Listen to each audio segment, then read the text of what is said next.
Caribbean and Bahamas weather news, tropical development chances rising into next week. Good evening, everyone, and welcome to the Caribbean and Bahamas weather news update. It's great to have you with us again in this familiar hour as we take a close look at the tropical Atlantic, a region showing increasing signs of activity after several quieter days. According to the latest observations from international forecast centers, the likelihood of tropical cyclone formation over the next 5 to 7 days is rising significantly, particularly across the eastern Atlantic. Meanwhile, the Bahamas and the east coast of Florida continue to experience impacts from a weak disturbance bringing strong onshore winds, high surf, and bands of rain through this weekend. 2 key areas of concern. Let's begin tonight's program by highlighting the 2 regions that deserve special attention over the coming days. First, the yellow shaded area stretching from the northwestern Bahamas toward the east coast of Florida. While this disturbance currently has a low chance of becoming a tropical depression, it is responsible for gusty winds, coastal flooding, and persistent showers across a wide area. Second, a medium-risk orange area farther east, a tropical wave that has just moved off the coast of West Africa and entered the main development region, MDR. The National Hurricane Center, NHC, has raised its 7-day formation probability to around 50%. This is now the main system under close monitoring by multiple global forecast models, as environmental conditions could gradually favor further organization in the days ahead. 2. Bahamas and Florida, wind, rain, and coastal flooding. Satellite imagery clearly shows a broad, poorly organized area of rotation east of the Bahamas, dragging deep convective clouds over Grand Bahama, Abaco, and New Providence. Although this system lacks a well-defined center, it has already generated strong easterly to northeasterly winds averaging 25 to 40 km per hour, with gusts exceeding 60 km per hour during high tide. Along Florida's Atlantic coast, from West Palm Beach to Fort Lauderdale and Melbourne, water levels are running 30 to 60 centimeters above normal, leading to repeated coastal erosion and tidal flooding. The U.S. National Weather Service has issued coastal flood advisories, high surf warnings, and small craft advisories for the region, with waves expected to reach 5 to 8 feet through the weekend. In the northern Bahamas, several coastal roads around Freeport and Marsh Harbor have already seen seawater overtopping during the afternoon high tides. Meteorologists emphasize that this is not a developing storm system. Upper-level wind shear remains too strong for deep convection to stack vertically, preventing a tropical depression from forming. However, since the disturbance is nearly stationary, it will keep feeding moist marine air across the Bahamas and East Florida, maintaining scattered to widespread showers and brief heavy downpours through early next week. Rainfall totals across northern and northwestern Bahamas could reach 50 to 100 millimeters.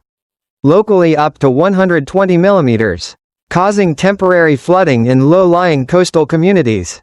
Florida's east coast can also expect 75 to 125 millimeters of rainfall, especially near Miami and West Palm Beach, where high tides could worsen street flooding.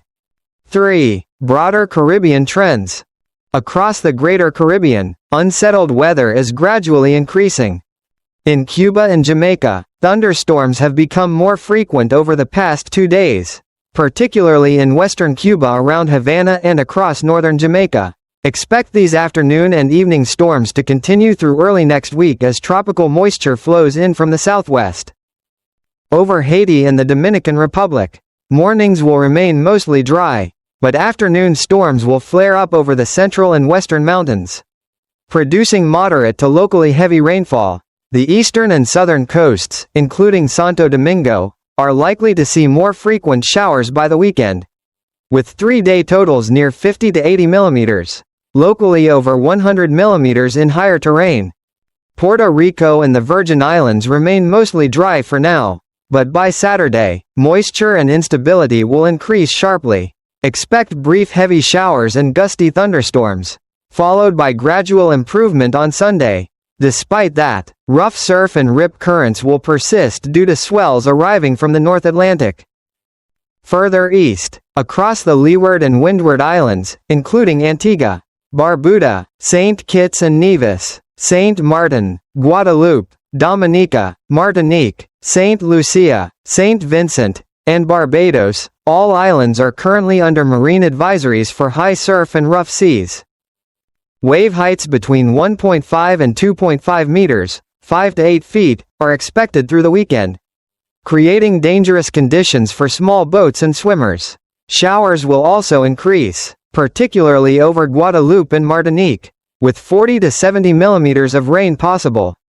Farther south across St. Lucia, St. Vincent, and Barbados, weather will be somewhat drier with only isolated afternoon showers. Trinidad and Tobago can expect mostly fair skies and a few passing showers, while the ABC Islands, Aruba, Bonaire, Curaçao, remain dry under subsiding air from South America. 4. The Eastern Atlantic, the Orange Zone. Now to our main feature, the Orange Area in the far eastern Atlantic. A tropical wave has just moved off West Africa within the past 24 hours. The NHC now gives it a 50% chance of development in the next 7 days. Currently, the wave's convection is scattered and disorganized, affected by mid-level dry air and some light wind shear. However, computer models, including GFS, ECMWF, and ICON, indicate that environmental conditions could become more favorable as the system moves westward or west-northwestward over the next 3 to 4 days. At this time, model guidance presents two main scenarios. The system organizes early and turns northward into the open Atlantic, becoming a so-called fish storm that never affects land. The wave stays farther south, maintaining a westward track toward the Lesser Antilles, potentially approaching the eastern Caribbean by late next weekend. The European ensemble shows the probabilities split nearly 50-50, meaning there is still considerable uncertainty. Yet, with many ensemble members signaling cyclonic formation, it's clear that the tropical Atlantic is waking up again after a brief lull. Adding to that, the Madden-Julian Oscillation, MJO, a key tropical convective cycle, is shifting into a favorable phase for thunderstorm activity across the Atlantic. This pattern will likely persist through the second half of October, implying a much higher chance of seeing additional tropical systems before the season winds down. 5. Rainfall forecast, next 3 to 5 days. North and NW Bahamas, 50 to 100 millimeters. Locally 120 millimeters, localized flooding possible. Central and southern Bahamas, scattered showers, 30 to 50 millimeters. Turks and Caicos, rough seas, 40 to 60 millimeters of rain. Cuba and Jamaica, repeated afternoon storms, 60 to 90 millimeters. Locally over 100 millimeters. Cayman Islands, intermittent rain, 40 to 70 millimeters, especially on Sunday. Haiti and Dominican Republic, 50 to 80 millimeters, landslide risk in mountainous areas. Puerto Rico and Virgin Islands, 60 to 100 millimeters Saturday. Tapering Sunday, high surf continues.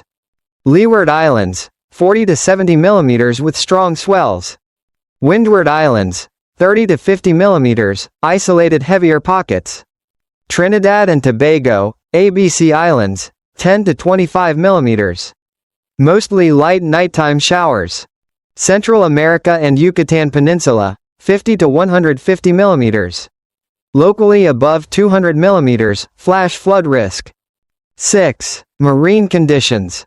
Seas across much of the western Atlantic will remain rough, with waves 2 to 3 meters high offshore. While the Gulf of Mexico and Western Caribbean are relatively calm now, models hint at a possible secondary disturbance near the Bahamas by midweek that could raise wave heights again. Small craft operators should avoid venturing far offshore, especially near narrow inlets or estuaries during high tide. Always ensure life vests, radios, and emergency gear are in good working order before departure. 7. Continental U.S. weather snapshot. Across the mainland United States, conditions are also evolving. A low-pressure trough moving across the Rocky Mountains is bringing rain. gusty winds, and even small hail from Idaho and Wyoming into Colorado. As the system pushes east into the upper Midwest, strong storms could develop across the Dakotas and Minnesota, producing 60 to 90 km/h wind gusts. Meanwhile, in the southeast U.S., moisture from the Atlantic disturbance will trigger increased showers and thunderstorms from Georgia and the Carolinas down into Florida. In the southwest deserts, isolated heavy rain may cause brief flash flooding in dry canyons and mountain slopes. 8. Key takeaways and safety reminders. Even though no tropical storms or hurricanes are imminent this week, the tropical Atlantic is entering a more active phase. Warm sea surface temperatures near 29 degrees Celsius, high humidity, and the incoming MJO phase create an ideal backdrop for future tropical development in the latter half of October. Residents and travelers should remember the following. Bahamas and East Florida, stay alert for tidal flooding, strong winds, and high surf. Avoid parking or camping near the shoreline, and secure small boats in sheltered marinas. Jamaica, Cuba, Haiti, Dominican Republic. Be cautious of repeated afternoon storms and lightning. Avoid open hillsides and tall trees. Leeward and Windward Islands. Observe beach flags and lifeguard warnings. Strong rip currents can be deadly even under sunny skies. Central America and Yucatan. Expect heavy rains, prepare for flash floods, mudslides, and carry basic emergency kits, flashlights, radios, extra batteries, and first aid supplies. 9. Outlook. At this time, forecast confidence remains moderate. The Bahamas disturbance is likely to remain a weak low-pressure system without tropical development. The MDR tropical wave, while more promising, still needs several days to consolidate. In short, there is no immediate threat to land during the first week of October. But the trend toward higher activity is unmistakable.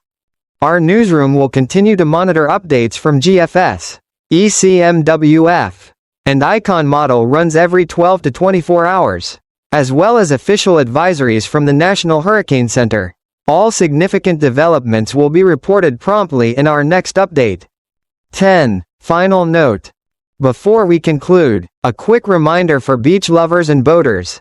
Even if the sky looks bright, the ocean remains rough. Always put safety first and adjust your weekend plans according to local marine conditions. If you found this weather update helpful, please like, subscribe, and turn on the notification bell so you never miss our latest forecast videos. Thank you for watching the Caribbean and Bahamas weather news. Stay safe, stay prepared, and may you have calm seas and clear skies ahead.